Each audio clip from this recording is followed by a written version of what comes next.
অনেক দিন ধরে ভাবতেছি গরম গরম শাক ভাত খাবো, তাও আবার সকাল টাইমে।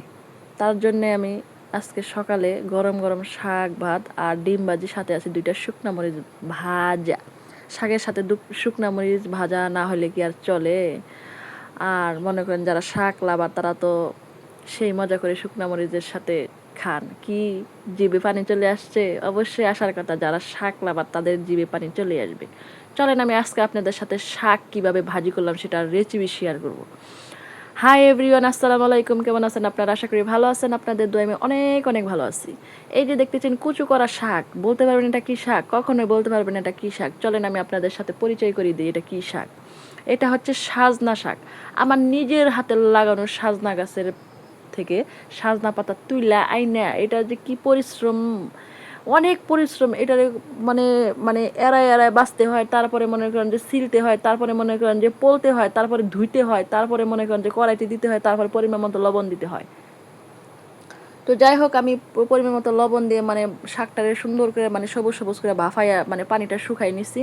তারপরে মনে করেন যে এরকম একটা সুন্দর একটা ছোট্ট একটা কড়াই দিয়ে দেবেন, তারপরে এরকম লাল দিকে 5টা মরিচ দিয়ে দিবেন। তো যাই হোক, তারপরে মরিচটা সুন্দর করে ভাজা না হওয়া পর্যন্ত লাল লাল করে সুন্দর করে ভাজা নেবেন। ভাজা তারপরে নামাই নেবেন। শাকের সাথে কিন্তু শুকনা মরিচ সেই টেস্টি, সেই মজা। তো যারা যারা আমার ফুল ভিডিও দেখবেন আর যারা যারা দেখতেছেন আমার ভিডিও, সবাই লাইক করবেন, কমেন্ট করবেন, এবং যারা নতুন তারা আমার ইউটিউব চ্যানেলটা সাবস্ক্রাইব করে পাশে থাকবেন। তারপরে দিয়ে দিবেন এই যে এরকম ছেঁচা রাখা রসুন আর পেঁয়াজ। তো যাই হোক, শাকের মধ্যে একটু তেলটা বাড়াই দিবেন, তারপরে দিয়ে দিবেন ছেঁচা রাখা রসুন আর পেঁয়াজ। শাকের মধ্যে রসুন আর পেঁয়াজ ছেঁচা বেশি দিলে এটাও কিন্তু অনেক মজা। আর সাজনা শাক, সাজনা শাক তো আরও মজা, খুবই মজা, খুবই টেস্টি।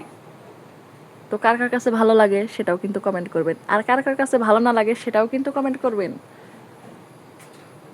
তারপরে আমি মনে করেন যে উল্টাইয়া পাল্টাইয়া নাইরা চাইরা তারপরে মনে করেন যে শাকটারে ভাইজা নামায় নিব। তো সাজনা শাক কিন্তু খুবই উপকারী। যাদের বাসায় ডায়াবেটিসের রুগী আছে তাদেরকে বেশি বেশি খাওয়ানোর চেষ্টা করবেন। আর যাদের হাত পাও কামড়ায়, মাঞ্জা কামড়ায়, কোমর কামড়ায়, তারাও বেশি বেশি খাওয়ার চেষ্টা করবেন। মানে যেইখানে পাবেন সেইখানে খাবেন। যারা গ্রামাঞ্চলের মানুষ তারাই বেশি বেশি খাওয়ার চেষ্টা করবেন, কারণ গ্রামে এটা সচরাচর সব জায়গায় পাওয়া যায়। কথা বলতে বলতে আমার শাকভাজি হয়ে গেছে, এখন আমি নামাই নিব।